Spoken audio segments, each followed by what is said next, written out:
P ദിവ്യ, ദേശീയ രാഷ്ട്രീയം അടിമുടി മറിഞ്ഞുകൊണ്ടിരിക്കുകയാണ്. Straight question. നമ്മൾ ആദ്യം ദേശീയ പൊതുവിഷയങ്ങൾ ചർച്ച ചെയ്യുന്നു, അതിനുശേഷം മണ്ഡലത്തിലേക്ക് വരാം. എ കെ ബാലൻ പറഞ്ഞതുപോലെ ഈ തെരഞ്ഞെടുപ്പിൽ CPM മത്സരിക്കുന്നത്, കണ്ണൂർ മണ്ഡലത്തിലും മത്സരിക്കുന്നത് അരിവാൾ ചുറ്റിക നക്ഷത്രം എന്നത് മാറി ഈനാമ്പേച്ചിയും തേളും ആവാതിരിക്കാൻ വേണ്ടിയാണോ? ഇടതുപക്ഷ ജനാധിപത്യ മുന്നണി കണ്ണൂരിൽ മത്സരിക്കുമ്പോൾ ഞങ്ങൾ പ്രധാനമായി നേരിടുന്നത് രണ്ട് മുന്നണികളെയാണ്. ഒന്ന് UDF ആണ്, ഒന്ന് BJP ആണ്.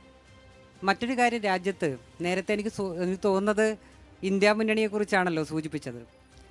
ആദ്യഘട്ടത്തിൽ തന്നെ സൂചിപ്പിച്ചൊരു കാര്യമാണ് 3 സംസ്ഥാനങ്ങളിൽ, അത് കേരളം, അതോടൊപ്പം തന്നെ ബംഗാൾ ഉൾപ്പെടെയുള്ള 3 സംസ്ഥാനങ്ങളിൽ മറ്റ് നീക്കുപോക്കുകൾ ഉണ്ടാവില്ല എന്നുള്ളത് ആദ്യഘട്ടത്തിൽ തന്നെ സൂചിപ്പിച്ചതാണ്.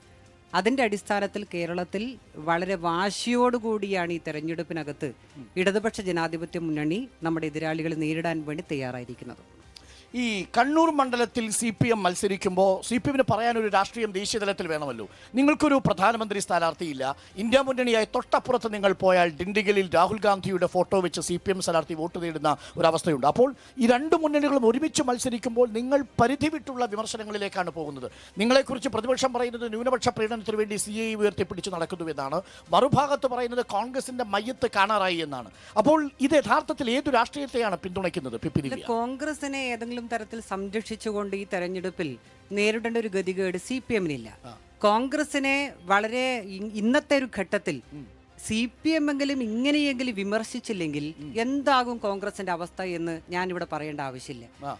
കാരണം സാധാരണ നമ്മുടെ നാട്ടിൽ പറയും, ഇലപൊഴിയുന്ന ശിശിരമാസത്തിലെ ഇലപൊഴിയുന്ന വൃക്ഷത്തിന്റെ അവസ്ഥയാണ് ഇപ്പോൾ കോൺഗ്രസിന്. നമ്മുടെ ഈ ഒരു ചർച്ച തുടങ്ങുന്ന സമയത്ത് കോൺഗ്രസിന്റെ ഒരു MP BJPയിലേക്ക് പോയി എന്ന വാർത്തയോടുകൂടിയാണ്, ഞാൻ കൃത്യമായി വിവരം എനിക്ക് കിട്ടിയിട്ടില്ല, വാർത്തയോടുകൂടിയാണ് ഈ ചർച്ച പോലും ആരംഭിക്കുന്നത്. ആ കോൺഗ്രസിനെ നമ്മളെങ്കിലും ഇങ്ങനെ വിമർശിച്ചില്ലെങ്കിൽ എന്ത് ഇന്ത്യയിൽ സംഭവിക്കും എന്നുള്ളത് ഒന്ന് ആലോചിച്ച് നോക്കിയാൽ, ഒരു ശിശിരമായ അതിലെ ഒരു വൃക്ഷമായ കോൺഗ്രസിനെ നിങ്ങൾ ഉപമിക്കുകയാണെങ്കിൽ മറുഭാഗത്ത് ഇല കൊഴിഞ്ഞ് ചുള്ളിക്കമ്പായി കഴിഞ്ഞ CPM അല്ലേ എന്നൊരു ചോദ്യം കൂടിയുണ്ട്. അല്ല, CPMനെ നമ്മൾ ഈ രാജ്യത്ത് ഏറ്റവും വലിയ രാഷ്ട്രീയ പ്രസ്ഥാനമാണ് എന്നും ഈ രാജ്യത്ത് നാളെ ഭരിക്കാൻ വേണ്ടി തയ്യാറെടുത്ത് നിൽക്കുന്ന ഒരു മുന്നണിയാണ് എന്ന് CPMോ ഇടതുപക്ഷമോ എവിടെയും ഞങ്ങൾ അത് അവകാശപ്പെടുന്നില്ല. പക്ഷെ ഒരു കാര്യമുണ്ട്, പക്ഷെ ഇന്ത്യ രാജ്യത്ത് ഇന്ന് രാജ്യത്തെ ജനങ്ങൾ ആഗ്രഹിക്കുന്ന നിലപാടുകൾ ഉയർത്തിപ്പിടിക്കുന്ന ഒരു മുന്നണി ഉണ്ടെങ്കിൽ അത് ഇടതുപക്ഷ ജനാധിപത്യ മുന്നണിയാണ് എന്ന് അഭിമാനത്തോടു കൂടി ഞങ്ങൾ പറയും. അത് നിങ്ങൾക്ക് ഇടതു മുന്നണിയിൽ വോട്ട് രേഖപ്പെടുത്തിയാൽ ആ വോട്ട് മാറില്ല, നിങ്ങൾക്ക് വിശ്വസിക്കാം. കാരണം ഞാൻ വേണമെങ്കിൽ നാളെ BJPയിലേക്കാം പോയേക്കാം എന്ന് പറയുന്ന ഒരു സ്ഥാനാർത്ഥി ഇടതുപക്ഷത്തിനില്ല. മോഹനൻ, വളരെ വലിയ ഒരു വെല്ലുവിളിയാണ് ആദ്യഘട്ടത്തിൽ